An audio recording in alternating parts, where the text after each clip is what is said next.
Welcome to Carriers of the Legend podcast. This is episode 1. In this episode, we're going to be talking about Link's Awakening, both the original version and not what you're thinking. We're going to be talking about the DX version. So stick around. It's going to be a great episode.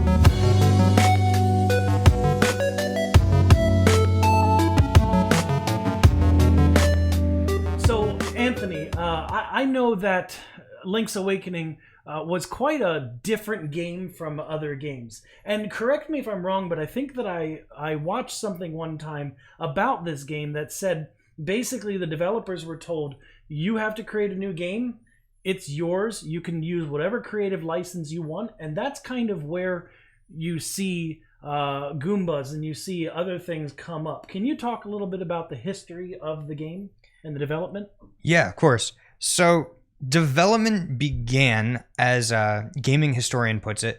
And real quick, if you ever want to learn more about Link's Awakening, Gaming Historian has a wonderful video out there. That's where I saw it. That you should definitely give a check. But before we get going on with the podcast, I think it makes sense to just give a little bit of history. So Gaming Historian says that this is more of an after-school club game that the people at Nintendo were working on. See, this wasn't a licensed game. This wasn't given a green light or anything. This was just somebody who, after hours, decided he wanted to try to port A Link to the Past, which is Zelda 3, onto the Game Boy. However, they were working on the project in secret, and so after the game started looking pretty decent, they took it to a Nintendo representative and say, "Hey, can you check out this game project we've been working on?"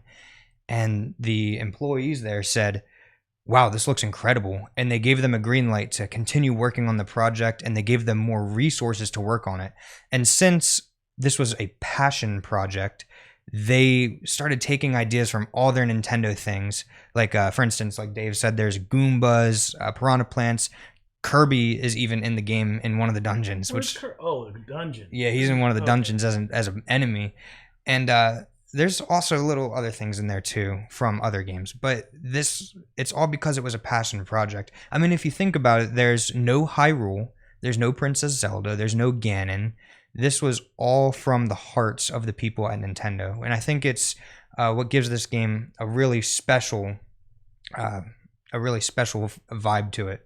So the game was released in August 1993. And I think that's a really great way to move forward in asking our very first question of the day. And that is, describe your life when the game released. What did it look like when the game was released? So Dave, I'm going to have you answer that question first. Yeah, so I was 6 years old at the time. I can remember riding in the back of I think it was a Toyota Corolla. It was basically a giant piece of sheet metal that was like tan. We rode, that was my dad's car, so we'd ride in the back of that. But because all I had was the Game Boy, I would play that, but I couldn't see it. So like it was a 5-minute drive home, felt like forever. But I was 6 years old. Whoop, there it is was one of those sort of songs that everybody was singing at that time. So that's my background, but I think yours would be a little bit more interesting. What were you doing in 1993? Right. So if you guys don't already know, I am Dave. How old are you? Going to be 34 in about a month. 34. Wow. So I am about 12 years younger than Dave. I'm 22, and so 1993, if you've done the math already, I wasn't even alive yet when the game was released. I wasn't born until 1998, which is when the DX version of the game was released. However, the first time I got a chance to play the game was the black and white original version, and I was 4 years old, so in 2001, that was my first time playing, and I actually played on my dad's Game Boy, which I brought with me because he eventually entrusted it to me, and here it is right here. And I even brought the cartridge, which is this one right here. This is the original copy of the game that I got to play. And honestly, I don't have many vivid memories of playing the game, but I do remember the music very specifically. And I remember having a ball. So that was my first experience with the game. That's how old I was. And yeah, that's about all I have to say on that. So let's move on to the next question, and that is, Dave, what did you like most about the game? Uh, that's something that takes me a little while to think about. Because I'll be honest, as a kid, I played that thing. It was like it's like a common theme with me. I'll play the beginning of a Zelda game so much that I'm like, I'm so tired of this stupid game. Because Mm, either one, it won't save, or two, it won't save, or three, it won't save yeah, because the yeah, batteries died. What did I like the most? I think I liked that it was kind of different, but I think it's Mabe, not Mabe Village, but is it Mabe Village, the yep. first place that you're in? Hmm. That's terrible. I just replayed the game through the new version and I forgot what it's called. But That's okay. I think I liked that the most, but I also kind of liked. Uh, I think I also liked when you get Chomp and you take him around. Hmm. I spent a lot of time in that village though in the beginning. Yeah, yeah, that's really cool. How about you? I think honestly what I said was the whole story was my favorite part of the game. Like just looking at the whole thing objectively. Um, I mean, obviously the graphics weren't fantastic or anything like that, but the story it told was very captivating to me. Even whenever I was getting older, like 11, and I was playing the game, and I actually knew what I was doing, you know. And I remember being so surprised by the twist. I mean, it kind of was hinting the whole time that you're spoiler alert in a dream, and but the whole fact that whenever you wake up from that dream that everything's going to disappear, it kind of puts a weight on you that I wouldn't expect a video game to do. And that is just one of the that's the biggest thing from this game that sticks out to me as my favorite. So, if there's one thing, what would you say that one thing is that you disliked the most about the game?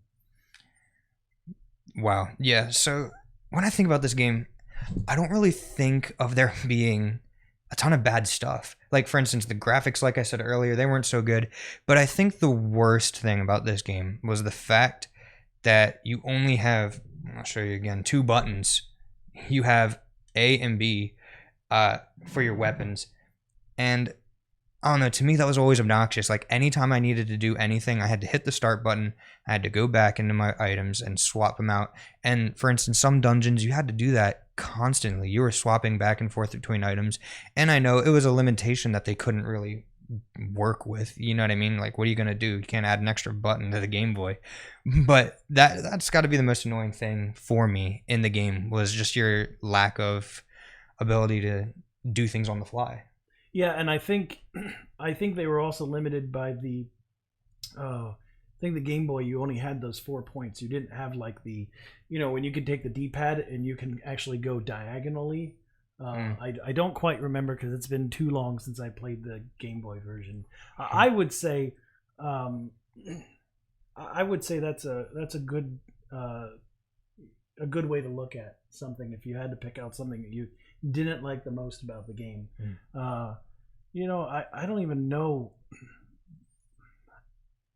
I think what I disliked about the game playing it as a 6 year old, it was kind of tough. Because again, you have to remember, this is the days before the internet. Yeah. This was the days before mass communication where you could figure things out quickly. Um, I didn't really have any other friends that played Zelda, so I was kind of stuck. I always got game guides. Actually, I have a few in the basement here that are still from original games. But I think what I disliked the most was, for me, it was difficult Mm. because I couldn't just go and ask somebody. You had Nintendo Power magazines, but I wasn't subscribed to that. Yeah. Well, yeah, now that I think about it, that game, it can be pretty tough at times, especially, if you don't got the internet, what are you going to do when you're stuck? That's something I don't think about much because I was born 12 years after you, you know what I mean?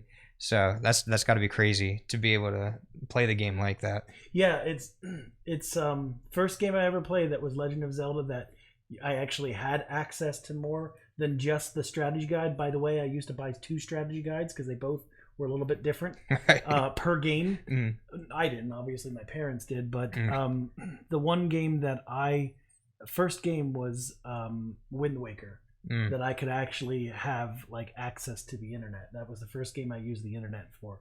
So, what about you? What did you, as you think about this game, looking back on it as a kid when you first experienced, what did it mean to you back then? That's a really good question.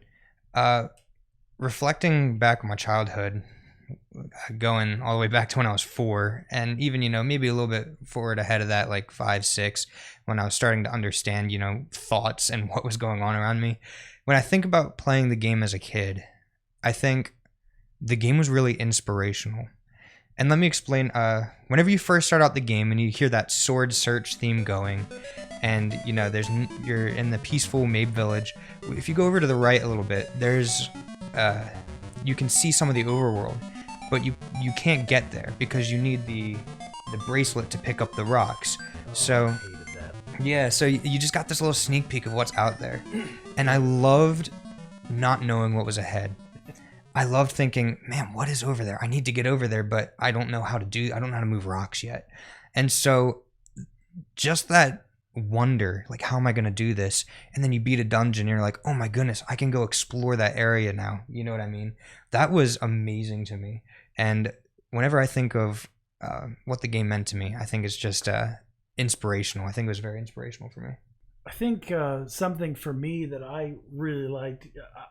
What was different is when you were saying, "Hey, you couldn't go over there." That's what I hated.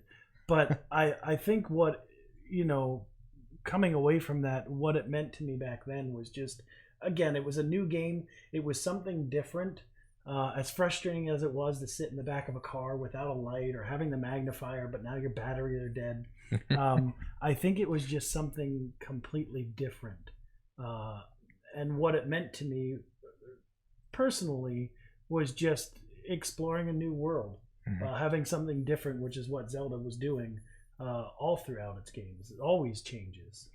So on the light of that, we talked about what the game meant to you back then, but what does the game mean to you now, like in 2021? What's the game mean to you? I think this game takes me back to those moments when I can, especially, I know we're talking about the Game Boy version, but I just recently beat the colored version, which mine wasn't in color. Actually, it's funny. Right before they released the newest version, where all the graphics are different, and it's on the Switch now. I played through it while I was riding on an airplane between different places for my job, and I can remember going, "Man, I used to hate this part. I got so stuck, but now I've got access to other resources." So I think it means the same to me. Not much has changed.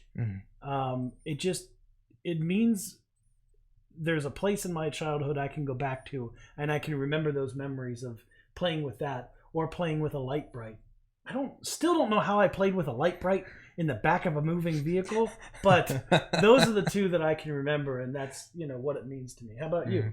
To me, I said that the game to me feels like a portal, kind of like what you were saying, portal back into your past.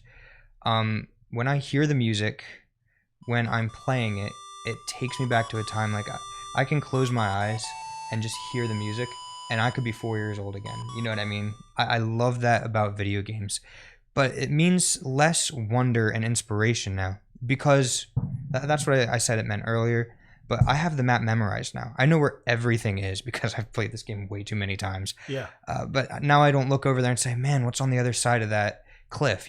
I used to think that, but not anymore. And so the game to me now is more of a portal. It's a great time, and it's a great way to relive memories.